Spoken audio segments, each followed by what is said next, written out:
বৃষ্টি ভেজা রাতে একটি নির্জন গোট ফার্ম, জানালার কাছে কুয়াশা, ভেতর থেকে টর্চের আলো। প্রথম টোকা, ঠক। দ্বিতীয় টোকা, ঠক। তৃতীয় টোকা। আমি বললাম, কে বাইরে? কোনো উত্তর নেই, শুধু মেয়ের কান্নার মতো শুরু একটা শব্দ।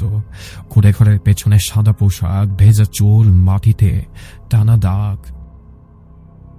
আমি টর্চ তুলতে আলো নিভে গেল।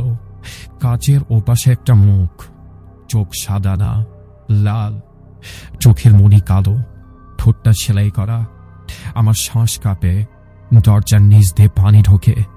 হঠাৎ দরজার নিচ থেকে কেঁপে ওঠে টুকটুক শব্দে। আমি ধোয়া পড়ি, টর্চ জ্বালাই। সামনে কেউ নেই, পানিতে শুধু বৃষ্টির গন্ধ। মাটিতে 5টা আঙুলের ছাপ, যেন দরজা চেপে ধরেছিল কেউ। রাতের বাতাস কানে এমন ভাবে শীষ দিচ্ছিল যেন কেউ আমার নাম ধরে ডাকে।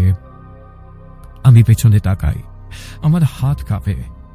একটা লাল চোখ মুহূর্তেই ধরা পড়ে, তারপর অন্ধকার। লাইট জ্বলে উঠতেই দেখি সেই চোখটি আর নেই, শুধু কাদার উপর স্লাইড করা দাগ বাড়তে বাড়তে শেডের দিকে যায়। ভোরে শেডের কাছে ছাগলের নিথর দেহ, চোখ বড় করে খোলা।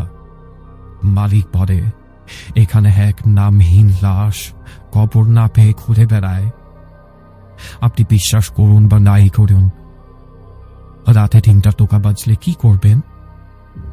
আসছে গুড ফার্মের জিন। আজ রাত 9:30 শুধুমাত্র boy.net ইউটিউব চ্যানেলে।